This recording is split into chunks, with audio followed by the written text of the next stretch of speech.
Je vais vous donner des exemples qui vont vous faire frémir. Vous allez voir. Parce que, au fond de vous, vous êtes tous attachés. Est-ce que vous vous rendez compte, ça fait 2000 ans qu'on est formaté par le christianisme, non? Est-ce que vous savez ce que ça veut dire? Demandez à vos grands-mères. Hein? Pas de sexe avant le mariage. Hein? Pas de sexe en dehors du mariage. Il ne faut pas les donner un petit coup sur le côté, là, c'est pas possible. Hein? L'adultère était condamné par l'Église comme par l'État, plus ou moins. Après le veuvage, pas de remariage. Pourquoi? Parce que le mariage était un sacrement et que c'était l'union de deux personnes pour la vie devant Dieu. Alors c'est fini tout ça. Mais nous, on a été formatés jusqu'à ma génération par ça. Il y a eu 2000 ans d'Europe chrétienne. Hein? Et donc le formatage des corps européens, c'est ça. Et la sortie, ça fait un siècle de ça. Et quand j'étais jeune, on n'avait pas le droit d'épouser. On n'avait pas le droit d'épouser, par exemple, de divorcer de sa femme pour épouser sa belle-sœur, qui est un interdit religieux de l'Église catholique. Maintenant, vous pouvez divorcer et épouser votre belle-sœur si elle vous plaît plus que sa sœur. OK? Alors, maintenant, j'arrive à des... ne le faites pas, mes propositions sont des propositions scientifiques, ce ne sont pas des normes de conduite, ce sont des idéalités, n'est-ce pas? Vous pouvez rêver, bon. Mais rêver scientifiquement. Alors, donc je reviens à ceci, ce que vous ne savez pas, c'est que dans toute l'Antiquité méditerranéenne, jusqu'en Iran, ce qu'on appelle l'Iran qui était la Perse, et en Égypte, le mariage le plus valorisé, c'était le mariage frère-sœur. Et ce n'était pas le mariage du pharaon, c'était le mariage de... On a toutes les archives maintenant, des petits fonctionnaires, etc. Pourquoi? C'est pas parce que c'était des cochons qui se tapaient leur sœur, parce que c'était la forme la plus religieuse de mariage. C'est que, alors, en Iran, c'était la même chose. Vous avez entendu parler peut-être de Zarathustra, non, du manichéisme, le mal contre le bien dans l'univers et dans l'homme. Eh bien, en Iran, jusqu'à l'arrivée des musulmans,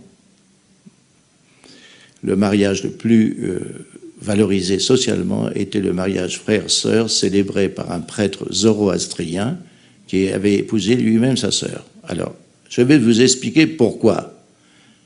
Parce que c'était la façon pour l'humanité de se rapprocher le plus des dieux. Parce que les dieux pouvaient s'épouser entre eux. Alors, je vous donne maintenant ce que, quand j'ai discuté avec Lévi-Strauss, c'est une histoire pour l'élite. L'élite fait toujours autrement que le peuple. Pas vrai du tout, là. Maintenant, on a toutes les...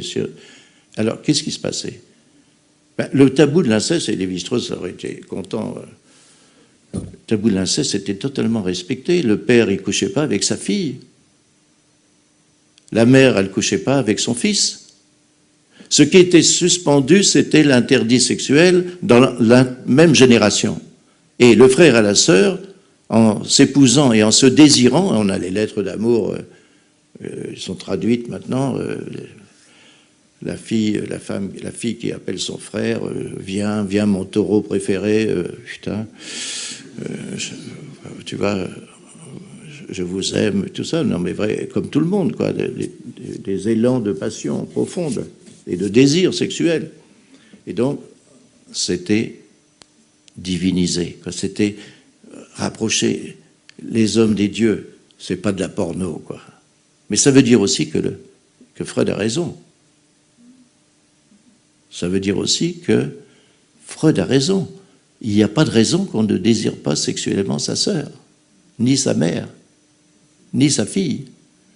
Sinon, vous n'auriez pas tout ce qui se passe dans les journaux. Hein?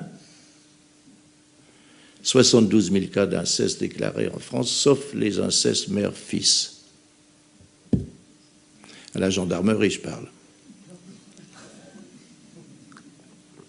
Le reste, l'inconnu est certainement plus important que le connu, n'est-ce pas? Non, ça veut dire aussi que Freud avait raison, quoi. Et par ailleurs, il avait raison sur autre chose que je veux vous dire, c'est sur l'ambivalence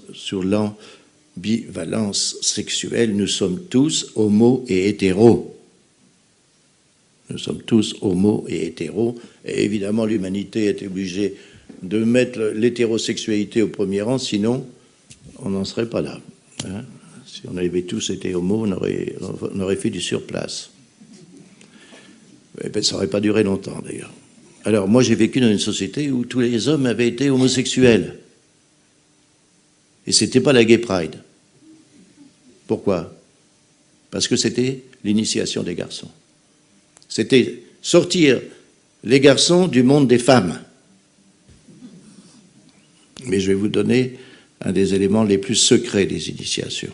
Alors, quel est le secret maintenant des barouillas? L'un des éléments secrets que vous allez comprendre, c'est que les jeunes qui ont de 15 à 20 ans et qui ont du sperme, comme ils n'ont jamais baisé, théoriquement, ça leur est totalement interdit, ils doivent être vierges, ils donnent leur sperme à boire aux petits. Oh, là, les femmes, oh, c'est quoi ça? C'est une fellatio, hein, et la fellatio, c'est des choses qu'on pratique quand même, non? Mais pourquoi ça? C'est pas parce que c'est la Gay Pride, hein? C'est parce que c'est une semence pure de toute influence féminine, pollution féminine, qui fait que les enfants vont renaître une deuxième fois des hommes sans les femmes. Donc vous voyez jusqu'où ça va? C'est pas pour s'envoyer en l'air la Gay Pride, c'est pour construire dans cette homosexualité